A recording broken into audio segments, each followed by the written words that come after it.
Hi, everyone. My name is Golnaz Nozari, and I'm a technical lead at Candy Crush Saga.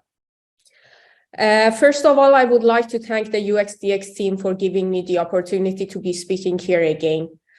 In 2020, together with another colleague, we did a presentation at UXDX conference regarding the release processes in Candy Crush Saga.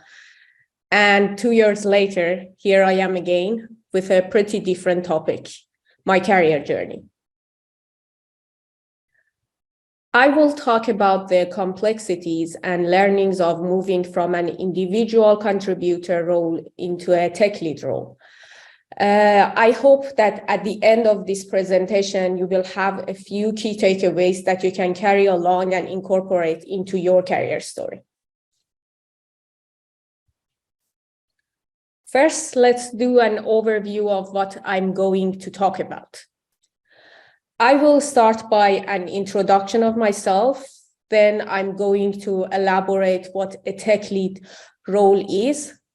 Then we will get to the main part of my presentation, where I am going to share my challenges, what played an important role in my career growth, and my key learnings. And at the end, I will conclude with 3 key takeaways, so stay tuned for those. A little intro about me.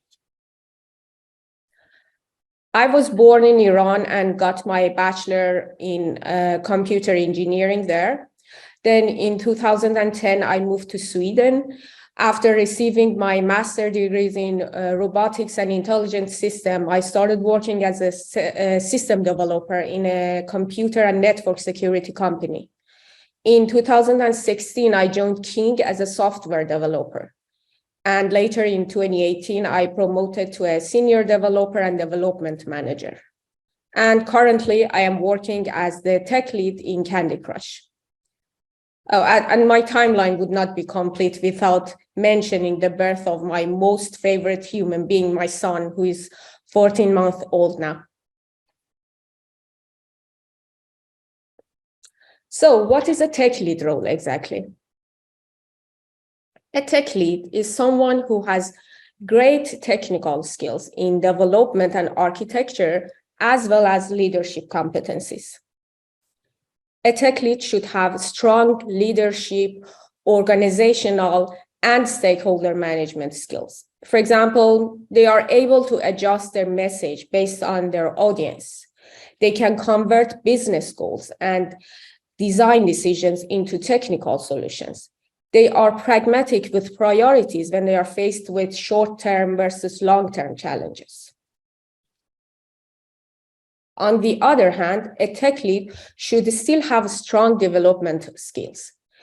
They should have broad technical knowledge, experience, and curiosity about tech in order to provide the right technical direction. They will keep up to date with and promote the development of best practices, and they usually stay an active contributor to codebase and could jump into supporting high priority projects when there is a need. On top of this, a tech lead should have an understanding of scale, structure, and long-term maintenance aspects. They guide architecture in their team and facilitate technical collaborations. They advise and challenge the teams with high-level design decisions when needed. They understand critical systems and how they can be used in the project. This might sound a lot on one's plate, right? Well, a great tech lead notes 3 things well: effective delegation, cultivating team culture, and mentorship.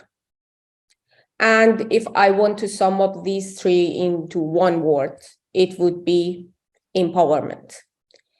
Although empowerment includes more than these 3, I especially wanted to end this part of my presentation with such a strong and meaningful word, which I believe should be the ultimate goal for any leadership role. So, did I manage to get you interested into this role? If yes, then let's dive into my journey and what I found effective in order to transition from an individual contributor role into a tech lead position.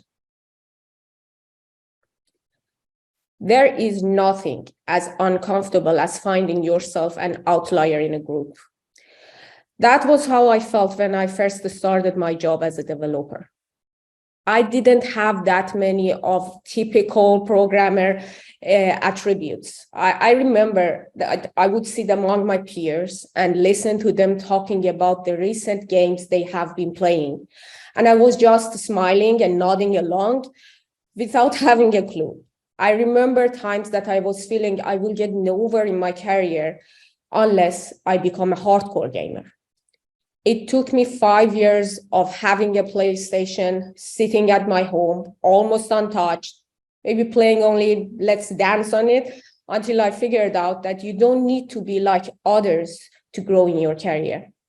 In fact, I would bring different and sometimes outside the box thinking into a problem that just because I didn't have much idea about the common game features.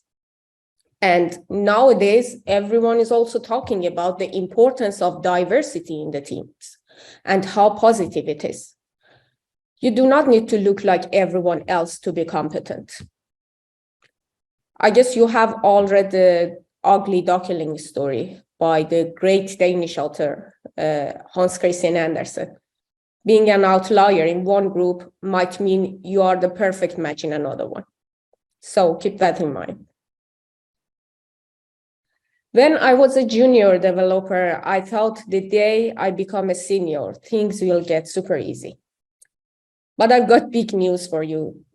Nothing will get easier as you grow in your career. In fact, if you feel comfortable in your current role, you'd better question your situation. The career path is all about constant growth. And in order to do that, you need to always find challenges. You need to get out of your comfort zone. When I first joined King as a developer, I found myself among super talented experts. I was feeling so scared and so insecure in the beginning. Then we did a lot of mob programming and pair programming together with my teammates, which was the best way to get into other one's way of thinking. And I could learn about how a senior developer would approach a technical solution. I also faced the reality. Even the most senior people do not know everything. My colleagues were humble enough to confess their weaknesses, something that made me feel safe among them. It made me to open up and dare to ask questions. This was a gate to fast learning curve for me. I started getting involved in server development, which I didn't know much about at that time. I started to work with different tools, trying out things that I had least knowledge of. There were times in hackathons, I had only a vision and nothing else for doing something, but I still did it. I failed many times, but also succeeded a few times as well. What I didn't notice at that time was the impact of daring to try. Working on an idea from the beginning to the end, trying to explain it to the colleagues that have different background. I took part in initiatives that some of them had me to leave my current team and join a new one. Those have not been easy decisions for me, believe me. Who would want to leave their awesome teammates that make their everyday work fun and rewarding? But despite the hesitancy, I did it anyway. And what I gained as a result in my backpack of experiences is priceless. So feel the fear and still do it. When a developer wants to grow towards a senior position, they invest most of their time on improving their technical knowledge. For me, that was not what I wanted. To be honest, at that time, I didn't even know what I wanted to be. I just had this extra curiosity about other aspects of the project other than coding. This curiosity made me to get involved in different parts of the project. I would see a place for improvement in our processes, and I would bring it up with our producer. I think of a way to test things faster, and I share it with our QA. Sometimes I took the initiative and made the change happen. Even though these were not exactly within the career growth path of a software developer by book, I had a genuine interest to learn more about them. It was only later in my career that I realized in order to become a tech lead, how important it is to invest on your horizontal growth as much as the vertical one. Well, I think this learning point might sound a bit controversial to you, but hold on, I'm not disregarding the importance of technical expertise for a tech lead. You still need a strong software engineering background in order to take part in technical discussions and lead the way. So do not drop that book of writing clean code or close that blog about evolutionary architecture. Even after getting into the tech lead role, you still need to keep your skills sharp. So keep the horizontal growth in mind. In my journey as a developer, I have worked with different crafts. I've worked in cross-functional teams, working with agile coaches, producers, QA, DS, UI, UX, developers, you name it. Working closely with other crafts, I learned about different perspectives over the same problem. I learned that different crafts might have different priorities. But the key to have a successful and happy team is to find a balance between these priorities. I also got to know about the vocabulary of different crafts. This helped me to learn how to articulate myself when talking to people with different backgrounds. And this is a skill that is crucial to a tech lead. There is nothing more important than people for a tech lead role. As the tech lead, you need to know your audience. You need to care genuinely about the growth of your team and work on building relationships. During my career as a developer, I acted partially as people manager for a few years. And this was an opportunity to work directly on the development of my direct reports. And this has taught me a lot. It made me realize that having an impact on the business is not always through code. It's a big contribution if you manage to solve an administrative issue for your colleague and give them a peace of mind to work on their task and focus on their work. Now, as the tech lead, I don't have any direct reports, but I still feel responsible to provide an environment for my team where they can grow and stay motivated. So, people, remember that. Okay, this part is not necessarily about how to level up from a developer to a tech lead role, but it is more of a general advice for any career level up. Do not forget about the importance of self-care. I cannot stress enough how important it is to keep a healthy work-life balance in order to be able to see a future in your career.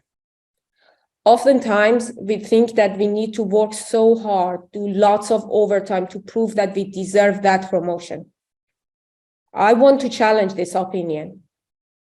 Reaching your limits to a level that you exhaust yourself might have an impact on the short run, but the long-term outcome is not positive. As someone who has experienced burnout in her career, I want to share my learning. Seniority is about knowing how to plan your time and priorities. Delegation is the key. Well, after all, that was one of the things a good leader knows how to do well. You remember that, right? We mentioned it earlier.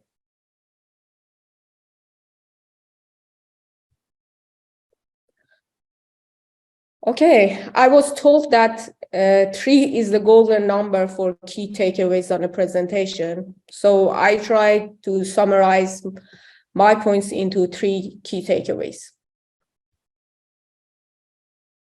Embrace who you are. Do not force yourself into being like others.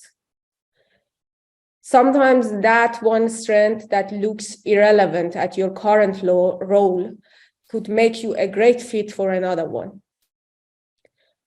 Does software development feel like only part of your vocation?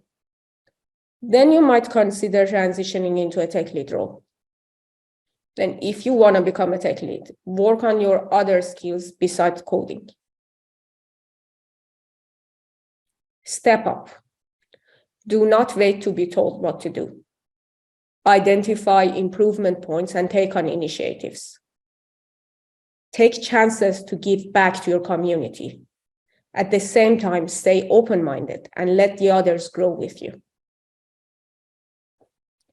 Communication is key. In order to become a successful tech lead, you need to know how to adjust your message based on your audience. Working closely with different crafts could be a great way to learn their language and building relationships. Thank you for listening to me. I hope you have found this inspirational. If you are interested to talk more or have any questions or just want to say hi, please do not hesitate to contact me. You can find my info on this slide on the QR code. So let's be in touch. And kudos to the UXDX team that did an awesome job to make this happen. Thank you for listening.